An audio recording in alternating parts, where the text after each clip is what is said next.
Live mula sa GMA Network Center, ito ang 24 Oras.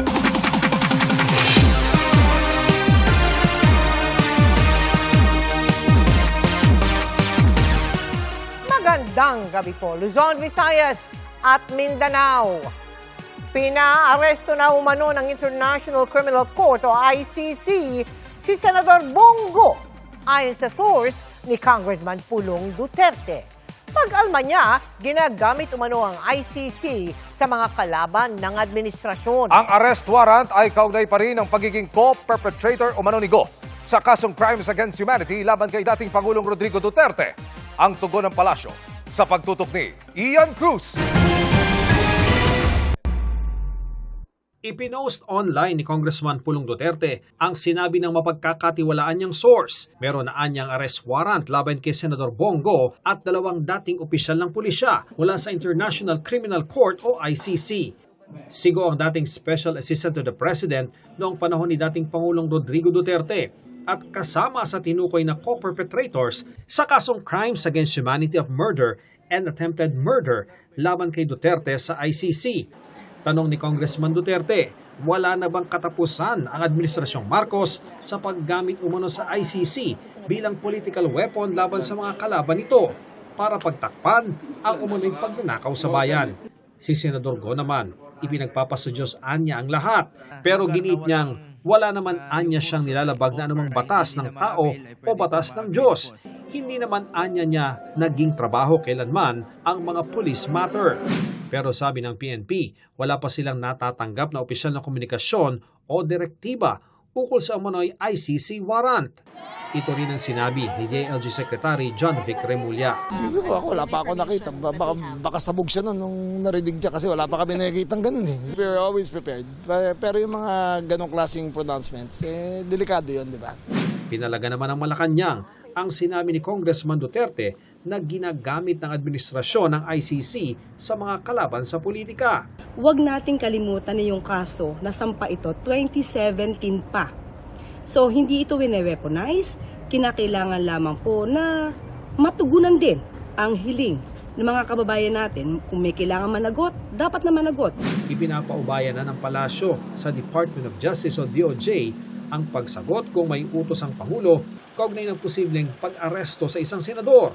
Pero sabi ng National Bureau of Investigation na nasa ilalim ng DOJ. Wala pa po. Wala po kaming nare-receive pa. Walang communication pa ng warrant. Nang usisain tungkol sa umano'y ICC warrant laban kay Go at kung bibigyan ba siya ng protective custody gaya ng ibinigay kay Senador Bato de la Rosa noon. Sagot ng bagong Senate President na si Senator Sherwin Gatchalian. Wala pa akong nakukuhang information na ganun, so it's very difficult again, it's very difficult to preempt. No? Let's wait kung totoo nga yung information na yun. Hindi rin masagot ng Senate President kung hindi rin ba maaresto si Go kung may sesyon ng Senado. The situations vary. No? So it's very hard to answer and then iba naman yung situation. Ian Cruz, Nakatutok, 24 Oras. Patay na nang matagpuan ng isang lalaki at babae na nasa isang nakaparadang sasakyan sa gasolinahan sa T-Plex. Wala isipan ng kanilang ikinamatay, lalo't wala silang saksak o tama ng bala. Nakatutok si Marisol Abduraman. Napasugod ang mga pulis sa Tarlac, Pangasinan, La Union Expressway o T-Plex dahil sa isang sasakyan ng kaparada sa likod ng isang coffee shop sa isang gasolinahan. May nakita kasing dalawang tao sa loob na wala ng buhay. Ayon sa source ng GMA News, bago mag-alas 2 ng madaling araw kahapon, nag-drive-thru ang dalawang sakay ng SUV sa coffee shop. Saka pumarada sa parking lot sa likuran. Nagtaka ang mga empleyado sa lugar dahil maghapon itong nakaparada. Kinotok raw nila ito ng kinotok pero walang tumutugon. Kaya tumawag na raw sila ng pulis bandang alas 4 ng hapon. Doon na nadiskubre ng mga pulis ang wala ng buhay ng mga sakay nito na isang babae at isang lalaki. Nasa backseat po sila. Nasa sasakyan. Sa inisyal na investigasyon ng Tarlac PNP, walang nakitang saksak o tama ng bala ng baril sa katawan ng dalawang taong nakitang wala ng buhay sa loob ng sasakyan. Wala naman pong dugo. Inaantay lang din po namin yung result po ng forensic para po Pero initially wala po tayong ongoing pa po yung ating investigation. Kinumpirma ng kanilang mga kamag-anak ang kanilang pagkakakilanlan. At doon po mismo ay sila nag-identify nila mismo yung... Na-identify nila mga bodies nila? Yes po, na yun yung mga nila, kamag-anak. Paano nalaman ng family na nandun sa inyo? Nalaman lang po dahil hinahanap din po ng pamilya nila. Two separate po na pamilya ang nag-claim sa kanila. And both were saying na hinahanap nila yung dalawang yun? Yes ma'am, opo. Nagpapatuloy pa ang investigasyon sa kung ano ang nangyari. Marisol Abduraman, Nakatuto, 24 Oras. May natagpuan ding bangkay sa isang sasakyan sa Nueva Ecija. Duguan ng matagpuan ng hindi pa nakikilalang patay na lalaki sa sports utility vehicle o SUV. Meron din bakas na mga dugo ang harapan at likuran nito. Ayon sa pulisya, Lunes pa nang mapansin ng mga residente ang abandonadong sasakyan. Patuloy naman ang investigasyon para matukoy ang pagkakakilanlan ng biktima at motibo sa krimen. Nadagdagan pa ang kalbaryo ng ilang nilindol sa Mindanao dahil sa masamang panahon. May mga sumakay ng backhoe para makatawid ng ilog at makakuha ng ayuda. May truck ng relief goods pang nahulog sa bangin. Nakatutok si Maki Pulido.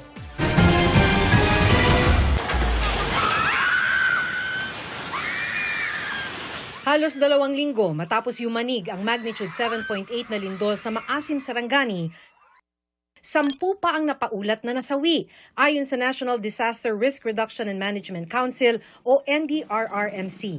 Kaya ang death toll umakyat sa 78. 30 pa ang nawawala. Ang bilang ng apektado mahigit 1.4 million na individual sa buong Mindanao. Marami ang nawalan ng tahanan at umaasa pa ring maabutan ng tulong. May mga tumutugon sa panawagan. Kabilang ang truck na ito na inisyatibo umano ng ilang content creator at vloggers. Yun nga lang, ang tulong na ipaabot sana sa mga taga Jose Abad Santos, Davao Occidental, hindi na nakarating matapos mahulog sa bangin ng truck na may lamang mga relief goods. Sa inisyal na investigasyon, galing Davao City ang truck nang mawalan ito ng preno sa pababa at pakurbadang daan sa bayan ng Don Marcelino. Nagtamo ng sugat ang driver at ilang pasahero na agad namang isinugod sa ospital. Ano ang sitwasyon dito sa kuan para makakuha ng ayuda? Doble kalbaryo naman ang nararanasan ng mga taga-barangay Amsipit sa Maasim na episentro ng lindol. Ang mga residente sumampa na sa isang grader at backhoe para lang makatawid sa rumaragasang ilog. Bunsod kasi sa mga pag-ulan, tumaas ang tubig. Dahilan para hindi rin makaabot sa kanilang inaabangang ayuda. Kaya sila na lang mismo ang pumunta para makuha ang mga ito. Panawagan nila. Sana po mabigyang pansin o matugunan ang pangailangan din namin dito sa bundok po. Affected po kami ng lindol, landslide at baha po kaya hindi po wala pa pong nakarating na ayuda dito sa amin po. Ito naman ang sitwasyon ng mga taga-barangay Butulan sa Jose Abad Santos. Sa ibabaw ng mga nicho sa isang sementeryo natutulog ang mga residente. Ayon sa uploader, dito na sila nananatili mula noong lumindol at nawasak ang kanilang mga tirahan. Nagbibigay naman daw ng modular tent ang DSWD pero isa lang habang 13 pamilya umano silang nasa sementeryo. Bagaman may mga nakakaabot sa kanilang ayuda, kulang daw ang mga ito dahil mahirap marating ang kanilang lugar. Maki Pulido, Nakatutok, 24 Oras.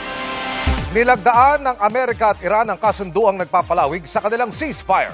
6 na pong araw ang extension ng tigil putukan para mabigyan ng oras ang dalawang bansa na bumuo ng permanenteng kasunduan para itigil na ang gera sa Middle East. Pinirmahan niya ni US President Donald Trump habang nasa G7 Summit sa France. Pirmado na rin niya ng Prime Minister ng Iran. Napagkasunduan din ng Amerika at Iran na bawal atakihin ang Lebanon. Papayagan na rin ang pagdaan sa Strait of Hormuz. Pero kung hindi tutuparin ng Iran ang napagkasunduan, nagbanta si Trump na itutuloy ng Amerika ang mga pag-atake. Bistado ang lantarang pangungutong umano ng 9 na enforcers ng LTO Caraga. Ginigipit daw nila ang truck o mga truck na papasok ng Mindanao. Nakatutok si John Consulta. Exclusive. Sa surveillance photos ng Land Transportation Office, Kita ang lantarang pangungutong daw ng ilang mga tauhan ng LTO Caraga sa mga truck na papasok ng Mindanao. Merong mga LTO enforcers na hinihingan yung mga truck drivers, ranging from 500 pesos up to 2,000 pesos. Ang Caraga po kasi parang gateway yan papasok na Mindanao. So lahat po ng mga truck pumapasok dyan kapag magdi-deliver ng Mindanao, which is yung papunta ng Davao, papunta kung saan saang probinsya. Ayon sa LTO, marami na silang natanggap na reklamo sa umano'y panggigipit sa mga cargo truck. Pumunta po kasi sa akin ng mga truckers na nabibiktima nila. Sinumbong nga po yan, bawat galaw, ultimong yung mga truck ng saging, agri. Yung mga kababayan natin na naghahanap buhay ng patas, yun yung mga ginigipit nila. Nagkasa ng operasyon ng LTO Main Office at PNP Caraga. Agad pinadapa at pinusasan ang 9 na LTO enforcers na huli sa akto habang umano'y nangingikil sa mga binibiktimang driver. Ayaw hong tumigil masyado na pong perwisyo. Sinisika pa namin makuha ang panig ng mga inaresto na nahaharap sa reklamong robbery extortion. Ikulong po ngayon yan. May administrative case po silang mga kakaharapin. Automatic po yan masususpend, pero ang recommendation ko po yan tanggalin. John Consulta, Nakatutok, 24 Oras. Arestado ang 2 lalaki matapos looban ang isang bahay sa Mandaluyong City. Ang mga suspect natunto ng mga otoridad dahil sa Global Positioning System o GPS. Nakatutok si EJ Gomez. Exclusive! Hindi na nakapalag ang 2 lalaking sospek sa panloloob ng isang bahay sa Barangay Malamig, Mandaluyong City madaling araw kahapon nang palibutan ng mga operatiba ng Mandaluyong Pulis. Base sa investigasyon, pinasok ng mga sospek ang bahay habang natutulog ang mga biktima sa ikalawang palapag. Pinasok ng 2 kalalakihan na nakasuot ng helmet yung bahay ng ating mga victim. May nakuhang 2 cellphone at isang laptop kasama yung wallet na nagkukunti ng mga cards ng ating victim.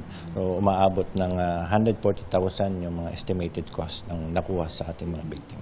Nang madiskubre ang pagnanakaw, nagsumbong ang mga biktima sa barangay. Sa follow-up operation ng pulisya, na-trace sa pamamagitan ng Global Positioning System o GPS ang lokasyon ng isa sa mga ninakaw na cellphone. Nasa isang hotel ito sa Pasay City.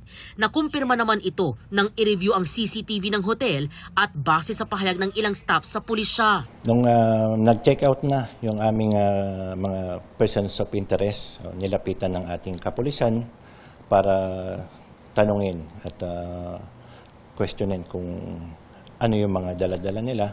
Fortunately, umamin yung ating mga suspect na sila nga yung nagnakaw ng mga gamit. Na-recover ang mga ninakaw na laptop, 2 cellphone at wallet ng 2 biktima. Tumangging humarap sa kamera ang 29 anyos na suspect. Ayon naman sa 21 anyos na si alias Lon, nagipit lang sila kaya napilitang tanggapin ang alok na pagnanakaw kapalit ng perang makukuha mula sa pagbebentahan sana ng mga ninakaw. Pinsan daw ng biktima ang nag-utos na nakawan sila. Dala lang po ng kahirapan, tsaka inutusan lang din po talaga kami. Onsiyan po ata dahil sa trabaho nila kasi yung scam din po yun Pera lang po talaga yung pakay namin. Babayaran ba kayo, sir? Opo. Magkano daw ang babayad sa inyo, sir? 50-50 po. Sa custodial facility ng Mandaluyong Pulis na kadetain ng mga sospek na sasampahan ng reklamong robbery. EJ Gomez, Nakatutok, 24 Oras.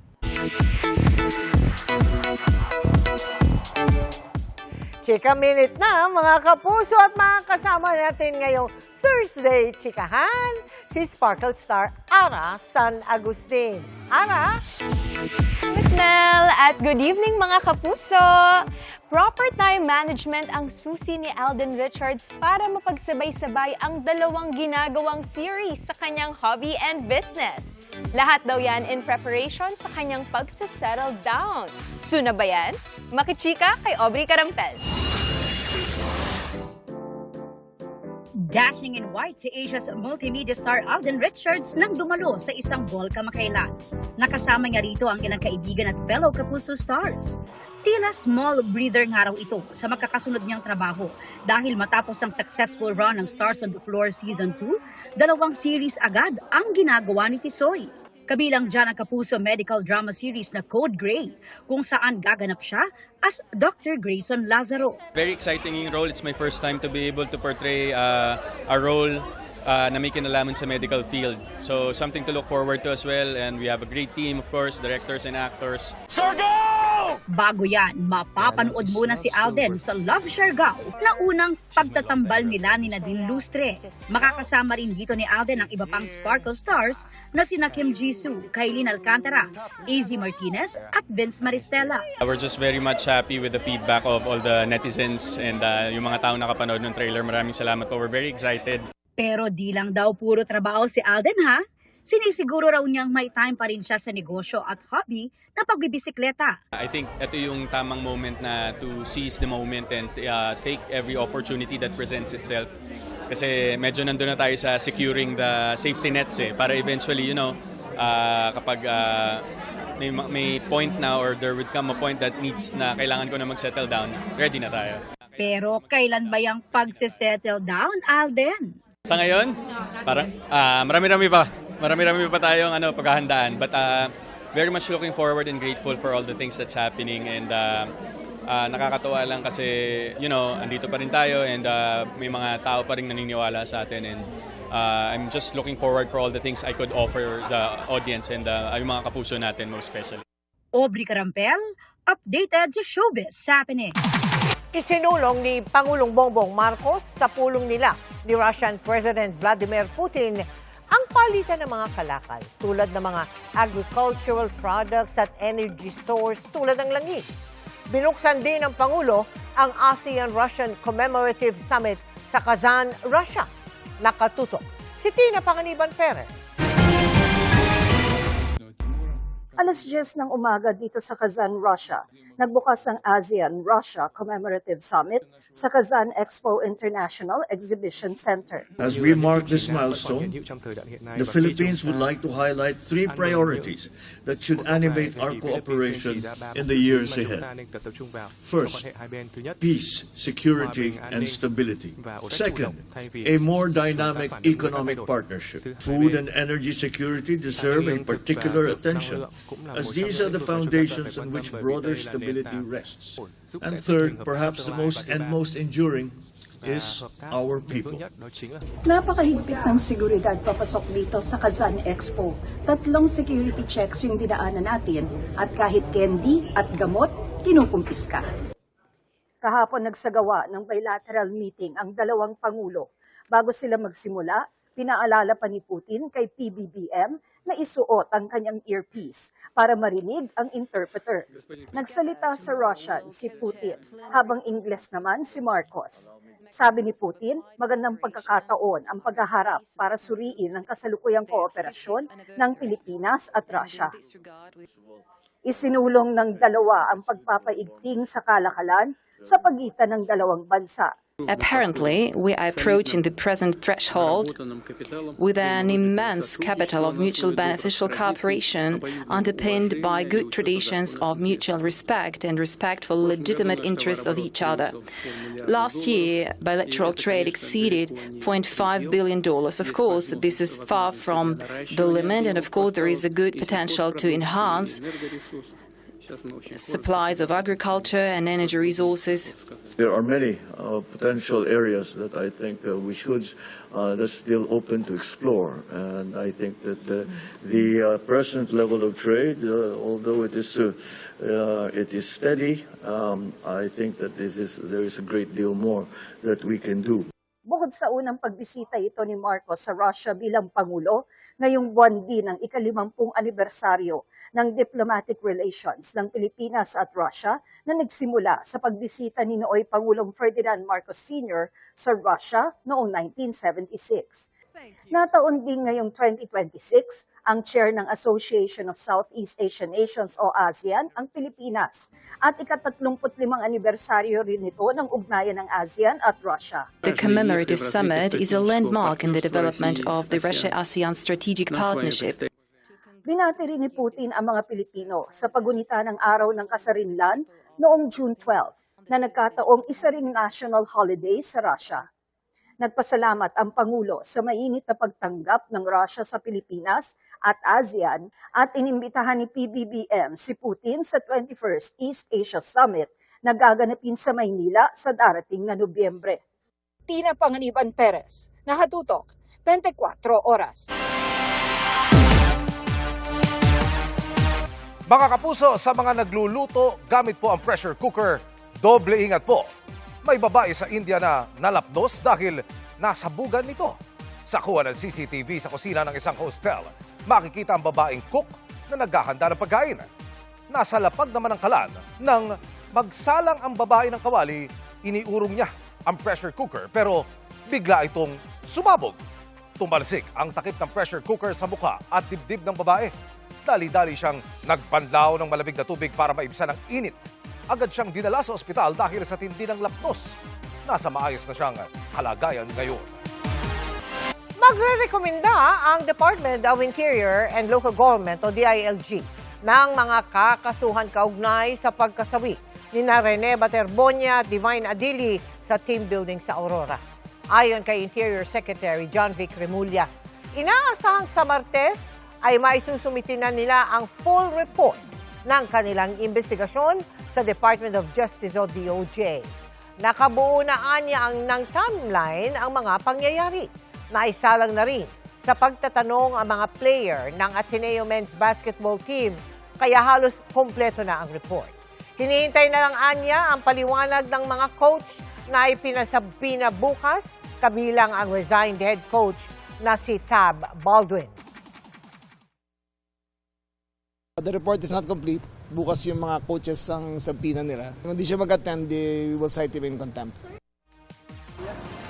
Sabi naman ni PNP Chief General Jose Melencio Nartates Jr., may nakitang pagkukulang sa nangyari.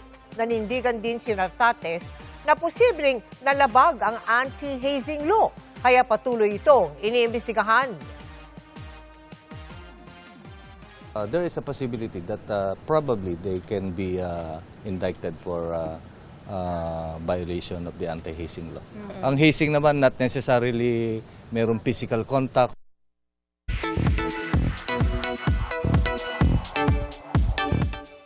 Sakto sa tema ng upcoming series na You're My Favorite Song, ang pastime ng cast na magkantahan in between takes. Ano kaya ang kanilang favorite music genre? Ichichika yan ni Nelson Canlas. Sa pagpapatuloy ng chikahan sa cast members ng upcoming GMA Public Affairs Afternoon Prime Show na You're My Favorite Song, ikinwento nila na 3 ang favorite pastime nila sa set. Bukod sa kain at nap time, naglalabas daw sila ng gitara in between takes to dish out their favorite songs. Iba't iba rin ang favorite nilang genre. Love song from a decade and a half ago ang music trip ni Gio Mana. Obviously, love struck kasi ang binata. Nothing on You by Bruno Mars. Why? Love song yan ah? Yeah, a special person. Yeah. Mahilig ka sa love song? Like most teenage girls, paborito ni Wynonna Collins to jam to new music. I love boy bands. Talaga? I'm a big fan. Ang Cloud7 member naman na si Cairo Lazarte, sa stage lang daw ini-enjoy ang beat. Dahil offstage, soothing and relaxing music is what's on his repeat. Madalas pong chill lang po ako eh. So, nagiging hyper lang po ako pagkasama ko po yung mga Hugot songs naman ang paborito ni Lee Victor at Andre Fajardo. Siyempre pa, sariling atin ang mga kantang gusto nila. Yung mga plays ko talaga very na sa OPM, tapos yung kilig talaga na OPM, or yung mga hugot, yeah, that's my jam. Ako po, Dilaw by Maki. Aside from it being a love song, I realized na yung lyrics niya po for personal growth and discovery and acceptance. I really like the depth of the lyrics. Yeah, kaya it's on repeat. Si Princess Aliyah, iba ang nasa repeat. Ang new song na Amba ng newly formed joint venture ng GMA Network at Viva Music Group na GMD Studios na siya ang kumanta. Please stream it on Spotify. Siguro, alam niyo naman na sa lyrics yun, it's more of parang kilig-kilig lang. I'm pretty sure maraming makaka-relate, hindi lang Gen Z, pati yung mga taong, syempre meron ding love life or naka-experience ng kilig sa buhay nila. So,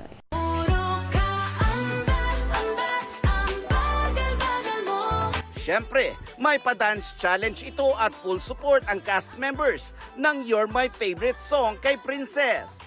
Abangan daw ang mas maraming music that's loved by this generation, kasama ang family and friendship drama sa inaabangang GMA Public Affairs Afternoon Prime Series na You're My Favorite Song. Magpapakilig at magpapaantig ng damdamin mula Lunes dito sa GMA. Nelson Canlas, updated sa Showbiz Happening. Bistado ang modus ng isang nagpakilalang pulis na nagtangkang mangotong ng 2 motorista, kabilang ang driver ng isang kongresista. Arestado ang suspect na peking pulis pala at matagal ng awol sa traffic management team. Nakatutok si Joseph Moro.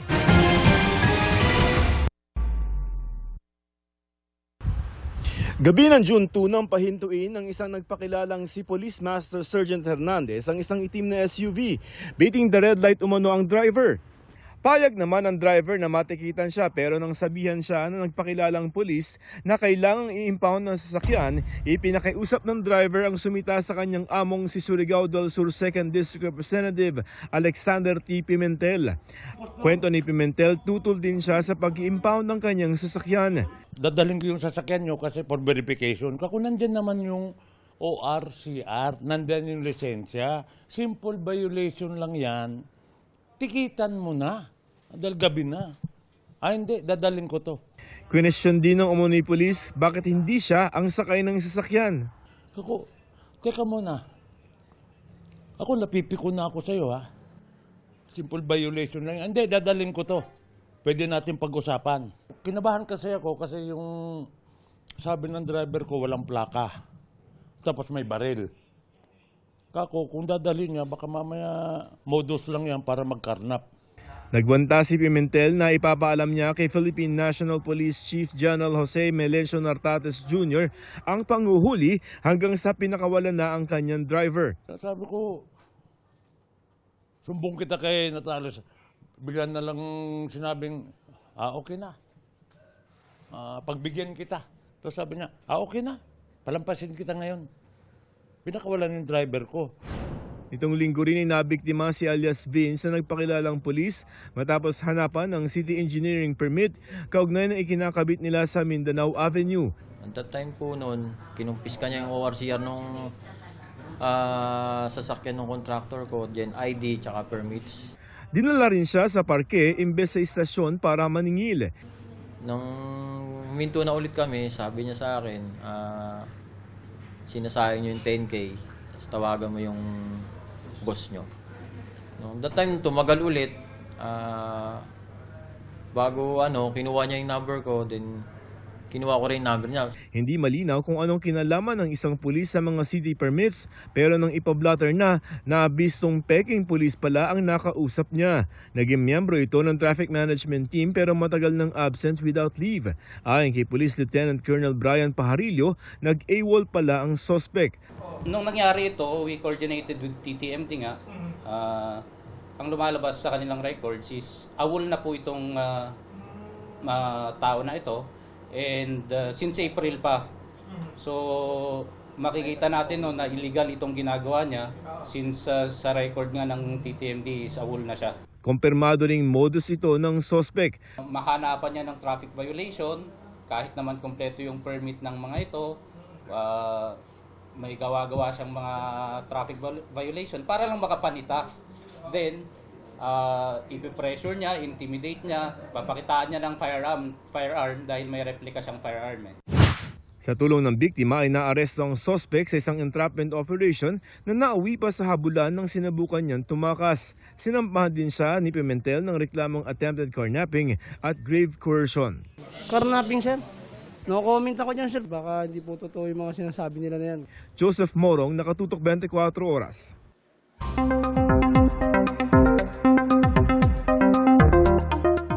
Mga kapuso, bahagyang tumaas ang tsansang pumasok sa Philippine Area of Responsibility ang namumuong sama ng panahon. Huling namataan ng low pressure area sa layong 2,375 kilometers, silangan ng Eastern Visayas. Ayon sa Pag-asa, posibleng pumasok yan sa PAR sa Sabado o Linggo. Kung lumakas bilang bagyo at nasa loob na ng PAR, papangalanan niyang Francisco, ang ika-6 na bagyo sa bansa ngayong taon. Nananatiling mababa ang tsansa nitong tumama sa lupa at posibleng mag-recurve rin o lumihis ng direksyon. May isa pang posibleng namuong LPA sa Pacific Ocean pero masyado pang malayo sa ngayon. Gayunpaman, patuloy na umantabay sa updates dahil may tsansa pa ring palakasin ito ang habagat sa mga susunod na araw. Sa ngayon, wala pang epekto ang LPA. Easterlies and localized thunderstorms ang posibleng magpaulan. Base sa datos ng Metro Weather, may tsansa ng ulan bukas ng umaga sa Mimaropa, Bicol Region at halos buong Visayas. Sa hapon o gabi naman, mas malaking bahagi ng Luzon.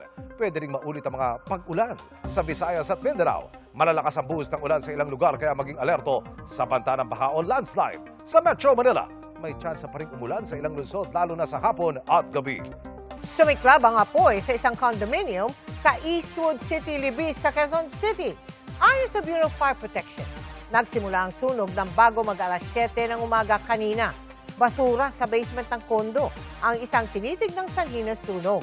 Tuluyan itong naapulan ng pasado alas 10 ng umaga. Wala namang naitalang nasaktan o nasawi sa insidente. Patay ang isang rider matapos sumalpok sa punong nasa isang lane ng kalsada sa Angono, Rizal. Kita sa CCTV na dire-diretso ang takbo ng rider. Nasa tamang lane siya pero nasa lane rin mismo ang puno na kanyang nabangga.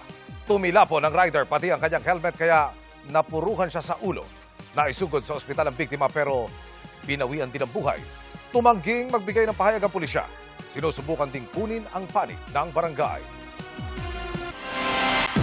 Tumaas ng mahigit 19 na milyong piso ang net worth ni Ombudsman Jesus Crispin Remulla at kanyang asawa sa loob ng 3 buwan. Base yan sa kanyang Statement of Assets, Liabilities and Net Worth o SALN. Mula sa mahigit 441 million pesos noong October 2025, umakyat ito sa mahigit 461 million pesos nitong December 2025 o katumbas ng 4.39% increase sa kanilang net worth. Tumaas din ng halos 36% ang halaga ng kanilang real properties. Bumaba naman ng 2.87% ang idineklara nilang personal assets mula sa mahigit 358 million pesos noong October 2025, bumaba ito sa higit 348 million pesos noong December 2025. Hindi naman nagbago ang kanilang idineklarang liability. Pinatikos ni Senator Ping Lacson ang naging pamumuno ni dating Senate President Alan Peter Cayetano. Anya, kung titignan ng kanilang nagawa sa panahong iyon, sayang daw ang pera ng taong bayan na aabot ng 700 milyong piso. Pero, buwelta ni Cayetano, ang grupo raw ni Lacson ang dahilan kung bakit hindi nakapagtrabaho noon ang Senado. Nakatutok si Mark Salazar. Thank you very much, Mr. President. Naayos na ang leadership crisis sa Senado pero tila hindi pa nagkakaayos ang majority at minority senators. Naglabas ngayon ng pahayag si Senador Ping Lacson kung saan binatikos niya ang naging termino ni Senador Alan Peter Cayetano bilang Senate President at nang hinayang sa nasayang daw na pera ng taong bayan. Sabi ni Lacson, 700 million pesos ang nasayang. 700 million dahil 25 million pesos a day ang budget ng Senado times 28 days ni Cayetano bilang Senate President. Tapos, ang output lamang daw nito, ang kaguluhang naganap sa Senado noong May 13, ang pagtakas ni Senador Bato de la Rosa kahit na nasa ilalim ito ng Senate Protective Custody, ang pag-boycott ng kanyang grupo sa sesyon, bagong destabilization attempt, at hindi otorisadong committee hearing na hindi dinaluhan ng kahit isang senador. Tugon dito ni Senador Cayetano, let's be intellectually honest. Whoever was SP nun, ganun din ang gastos. Question. Pero bakit sila one day may napasa? Dagdag niya, ang grupo ni Lacson ang dahilan kung bakit hindi nakapagtrabaho ang Senado. What did the group of Senator Win and Senator Lacson do? Since May 11 po hanggang yesterday, hindi po sila naglagay ng mga miyembro ng committee nila as minority. Sila po ang ayaw magtrabaho. Hindi po sila naglagay ng mga miyembro para hindi mag-function yung mga committee. Tanong pa ni Cayetano kay Lacson, bakit daw hindi gamitin ni Lacson ang galing sa pag-imbestiga at paharapin sa investigasyon ang mga dating bodyguard ni Zaldico? Sa isang panayam, sinabi ni Lacson na welcome sa Blue Ribbon Committee ang grupo, pero sila ang may ayaw dumalo. Ang problema doon, Igan, alam naman natin pareho na talagang ang tumbok lang para makapag-destabilize. Welcome namang dumalo sa Blue Ribbon, pero ayaw nila, gusto nila puro press con. Pinatutsadahan din ni Cayetano ang magkapatid na Tulfo sa Senado na nagpapalitan lang daw ng pang-iinis sa kanya, lalo na sa kanyang pagfe-Facebook Live. Ba't kayo galit na galit pag nagpe-Facebook ako? Ang hilig nyo rin mag-Facebook. So sasabihin nyo, hindi, kasi mas maraming nanonood kay Alan Cayetano kasi nagsasabi ako ng totoo. Hindi naman parating mas maraming nanonood sa akin. Bakit last year ba? Mas maraming nanonood sa iyo. Rafi at Erwin Tulfo. Problema, nabuko kayo na may tinatago kayo. Wala pang sagot ang magkapatid na Tulfo sa bagong pahayag na ito ni Cayetano. Mark Salazar, Nakatutok 24 Oras.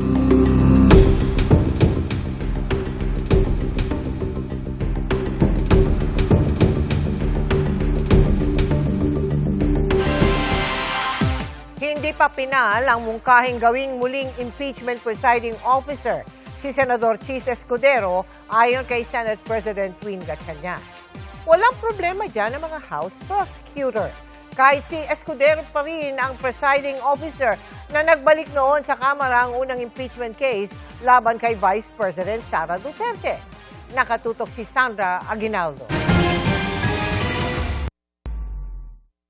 The Senate is now constituted and convened as an impeachment court, and the impeachment trial of Vice President Sara Zimmerman Duterte is hereby declared open and called to order. June 2025 nang umupong presiding officer ng impeachment court, sino ay Senate President Chis Escudero.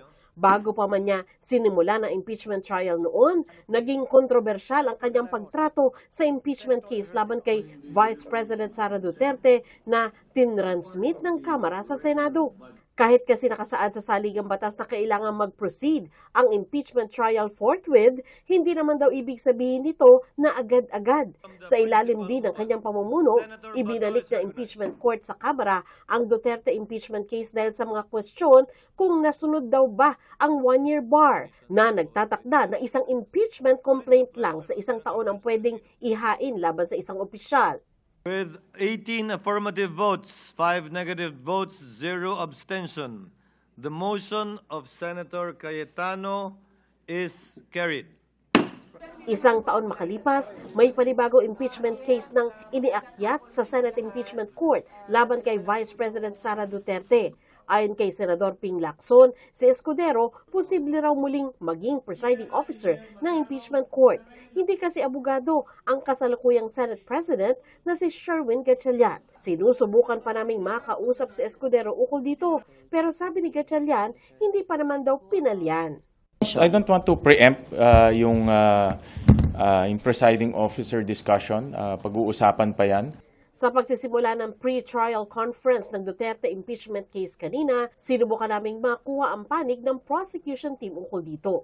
What happened in the past belongs in the past. Whoever will sit there as a presiding officer, that is an internal decision by the Senate, and we maintain our respect to our co-equal branch, that they have their independent they have the institutional independence to resolve internal matters, especially in this case that it involves the issue on impeachment against the Vice President. Ang defense team naman ni Duterte, pinauubaya naman daw sa Senado ang usapin. That is something that is internal to the Senate, but tayo naman, handa naman tayong humarap basta naayon sa batas at sa konstitusyon. Kung sino man ang presiding officer, handa naman po tayo. Sa pre-trial conference, isinasagawa ang pagmamarka ng ebidensya at pagtukoy ng mga testigong ihaharap ng magkabilang panig. Dito rin maaring maplansya ang ilang gusot para mas maayos at mabilis ang mismong trial. Pre-trial brief kasi ang laman niyan ay yung statement of the case, proposed stipulations, sino yung list of witnesses ng bawat party, tapos yung mga documentary evidence na i-represent natin. So, yan naman ay yan yung pinag-usapan dito sa pre-trial conference. Naroon si Senate Secretary Renato Bantug na tumatayo ring clerk of the impeachment court. This pre-trial conference for case number 004-2026 in the matter of the impeachment trial of Vice President Sara Zimmerman Duterte is now called to order. Matapos magpakilala ang mga abogado na magkabilang panig, pinalabas na ang media. Nakita namang pinapasok sa kwarto ang mga nakakahong dokumento. Sa isang punto, makikitang lumipat ng kwarto sina Bantug kasama ang ilang kinatawan ng prosecution at defense. Matapos magkaroon ng diskusyon ng magkabilang panig.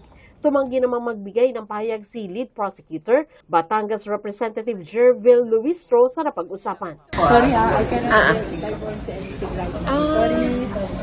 Okay po. Pero ayon sa tagapagsalita ng prosecution team, may naging pagtatalo sa pagitan ng magkabilang panig. Merong proposed stipulations ang both parties. Ito naman po ay inaasahan at nakalagay sa pre-trial brief at inaasahang magkakataluhan sa pre-trial conference. So, for now, despite na merong disagreement sa kung ano dapat yung proposed stipulations, pinag-submit na lang po ng comment yung both parties. Normal naman na syempre may arguments on both sides, pero hindi naman natin masasabing tension na talaga yon. It was really, it's normal in any pre-trial. Hindi pa natapos ang pre-trial conference at itutuloy daw ito sa Lunes. 4 yung article. May isang article po na tapos na, yung marking. I don't think matatapos kami today dahil syempre sa dami ng mga dokumento.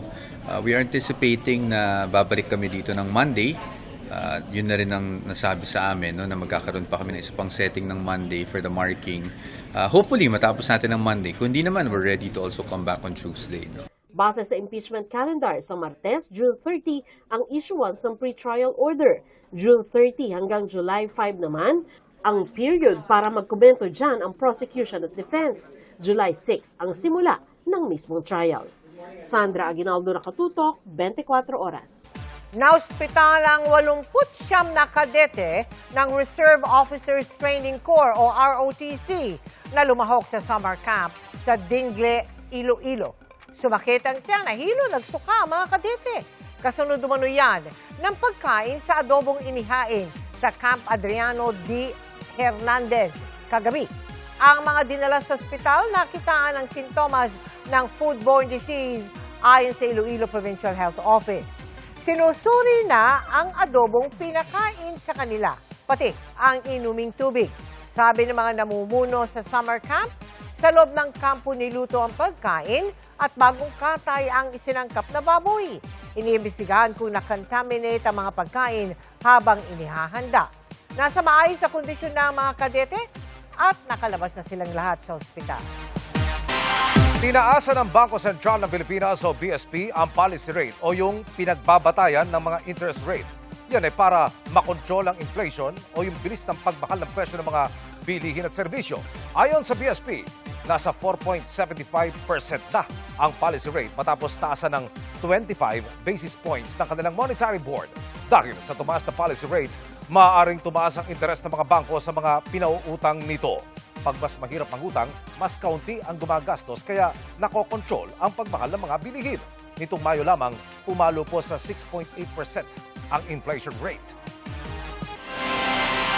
Bilang paghahanda sa malakas na lindol, gaya ng tumama sa Mindanao, isinagawa ang ikalawang National Simultaneous Earthquake Drill ngayong araw.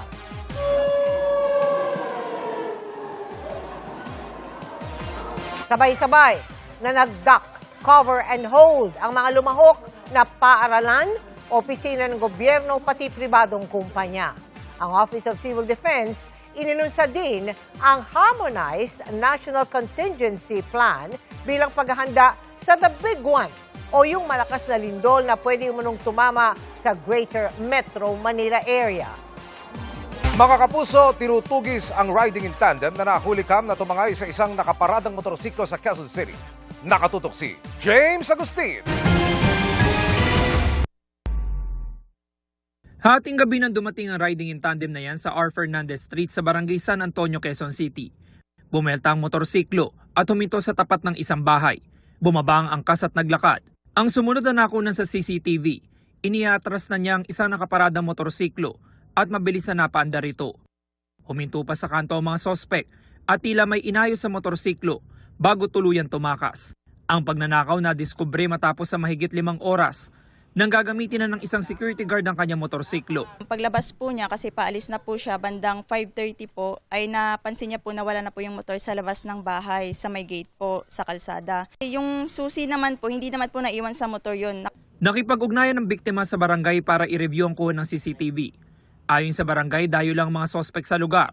Sa galawan po ng mga involved na mga suspect, mga professional po talaga sila at sa katuwang po ang kapulisan na backtrack po namin na hindi sila taga rito.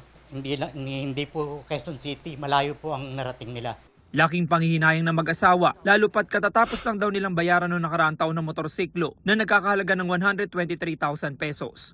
Malaga po talaga to kasi araw-araw po to ginagamit ng asawa ko sa trabaho po. Service po namin to. Nakakapanlumo lang din po isipin sir na yung pinaghirapan po namin ay kukunin lang po ng iba. Nai-report na ang krimen sa Masambong Police Station na nagsasagawa ng follow-up operation. Naipaalarma na rin sa Land Transportation Office ang ninakaw na motorsiklo. Umaasa naman ang mag-asawa na sa lalong madaling panahon ay mahuhuli ang mga sospek. Sana naman po makonsensya kayo at sana po lumaban po kayo ng patas. Pinaghirapan po namin yan. Sana po, wala na po sana mabiktima. James Agustin, Nakatutok, 24 oras. Sa mga nababahala sa peligro ng social media sa kabataan, maglalagay na ng teen account settings ang Facebook, Instagram at Messenger. Hindi na sila makakakita ng di angkop sa kanilang edad, merong pang anti-bullying features, time limit at tila curfew kung dapat ay tulog na sila. Nakatutok si Dano Tingkungko. Para protektahan sa tinatawag na inappropriate o hindi angkop na content sa social media, ipatutupad na ng Meta sa Pilipinas ang teen account settings para sa mga users edad 13 hanggang 17. Ang Meta ang parent company ng social media apps na Facebook, Instagram at Messenger. We wanted to make sure that there's automatic, by default, protection. So when the teen is online, whether they just created the account or they've been online for a while, they're automatically protected. Content that should be properly rated. How we treat harms, whether as long as it is on platform, goes on how we analyze it, how we look at it. And the features are available basta kabataan yung involved. And teen accounts is there to guard against even these issues. Sa ilalim nito, by default ay magiging private na ang account ng teenagers. Ibig sabihin, hindi makikita ng hindi nila friend ang content o feed ng teenager. Kailangan din i-approve ng teenager ang bagong followers. Hindi rin pwedeng i-message ang teenager ng kahit sinong hindi konektado sa kanila. Stricto din ang pagpapatupad sa filter sa mga teenager mula sa comments hanggang direct messages. At ilalagay din sa pinaka-striktong setting ang anti-bullying feature ng Meta na hidden words. Meron ding time limit sa paggamit. 60 minutes may notification na sa mga bata para isara ang app. May sleep mode din na naka-on by default mula 10 p.m. hanggang 7 a.m. kung saan muted lahat ng notification at lahat ng DM may auto-reply. As a parent, you don't have to do anything. They cannot change any of these settings alone. They cannot. Only a parent can change the settings. Pero paano kung merong magtangkang dayain ang kaniyang edad? Aminado ang Meta, wala silang 100% paraan para pigilan ito. Pero meron naman sila mga prosesong ipinatutupad para i-verify ang edad ng users. If we suspected they're lying, and they will either do a selfie it's called face prediction, and until they do prove their age, then they won't be allowed back on Instagram. They can also lose their whole account. Ang DICT suportado ang hakbang na ito ng Meta. 9 out of 10 of our youth are online, and that accounts for a huge traffic. And alam nyo na, anything that touches our youth, we're very, very protective and very supportive of. We support freedom of expression, but we also guard against any harmful effects on the internet, especially po sa mga kabataan natin. Ang mga nakausap namin mga teenager, hati naman ang opinyon. Di po, parang controlling na po siya. Kasi kailangan din po nilang parang makipag-connect sa mga nila, parang kaklase, mga kaibigan. Kaya yung 1 hour po na limit, baka hindi po maging okay sa kanila. Okay naman yung safety. Basta huwag ka lang mag-talk sa strangers. Maganda man daw ang ganitong mga hakbang, paglilinaw ng ilang mga stakeholder kabilang ng Meta, katulong ito at hindi dapat kapalit ng tinatawag na smart parenting. We should not be in a situation wherein we have the illusion that this will solve all the problems. These tools will be maximized when we combine it with different interventions. We have to teach the parents also how to use the platforms, the applications, how to be responsible digital citizens. So it's very important para sa amin po yung digital education and instruction. So both parents tsaka po yung mga children, we want to teach the parents so that they can properly advise and supervise their children. Sabi nga ng isang magulang na nakausap namin, maganda man ang gabay at mga limitasyon, best parenting pa rin daw, lalo na sa mga teenager, ang tiwala sa kanila. Bigyan mo sila ng free will, pero alam mo yung limitation. Pero wag mong paramdam na yung mga age na ganyan, yung mga start nila na ma-discover nila ano yung dapat, kung anong tama at mali. So ako, may tiwala naman ako sa anak ko. Then, kung maging honest lang siya, so why not? Dano Tingkong, Nakatutok, 24 Oras.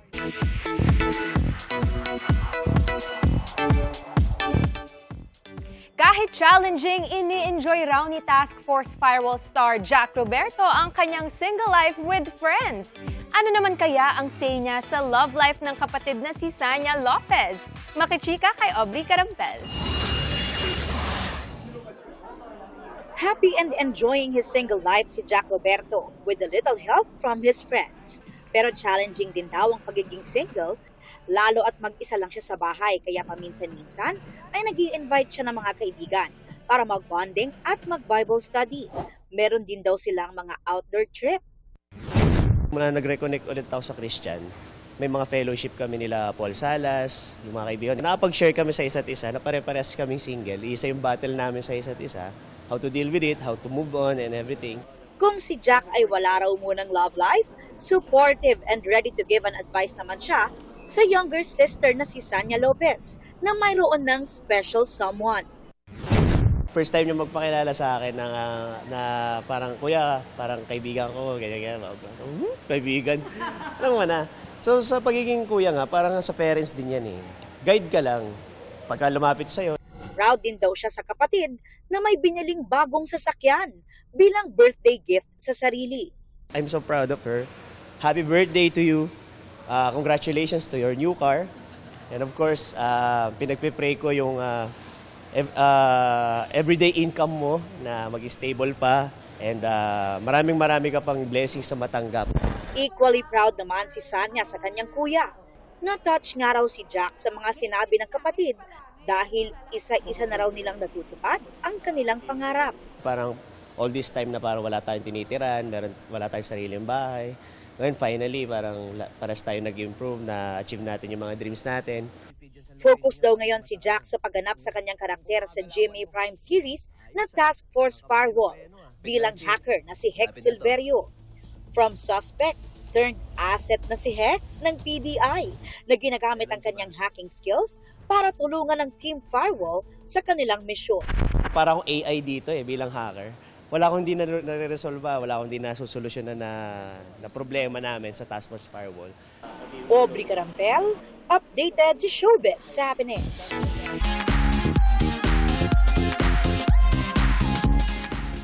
Kwento naman ng magigiting na haligi ng tahanan. Ang sunod nating kwento, tamang-tama sa papalapit na Father's Day. Aba, advance happy Father's Day to you. Salamat, ma'am. Pero mga kapuso, may iba pang ipinagdiriwang ang nakilala naming padre de familia. Gagraduate rin kasi ang kanyang anak at siya mismo. Sabay, ha? Kilalanin natin si Ronaldo Tabanao na nahintuman noon sa pag-aaral, bumalik pa rin sa eskwela, nagsumikap at ngayon gagraduate ng junior high school sa pamagitan niyan ng Alternative Learning System o ALS na pwedeng hindi sa classroom at depende sa tugmang schedule ng nag-aaral at nagtuturo. Hindi po biro yan, lalo't isinasabay din ni Ronaldo ang pamamasada ng tricycle at pag-aalaga sa pamilya. Kaya naman mga kapuso, proud na proud ang kanyang pamilya, lalo na ang anak na si Youth Cooper Jael sa kanyang tatay Pogi. Saksi raw si Jael sa magdamagang pag-aaral ng ama kahit pagod sa trabaho. Kaya kung kinaya raw ng kanyang papa, hindi rin sumuko si Jael, nagagraduate naman ng kolehiyo ngayong taon. Congratulations po sa inyong dalawa. At yan ang mga balita ngayong Huwebes. Ako po si Mel Tiangco. Ako po si Emil Sumangil. Ito ang GMA News. Walang kinikilingan, walang pinoprotektahan. Noon at ngayon, serbisyong totoo. At dahil hindi natutulog ang balita, Nakatuto kami 24 oras.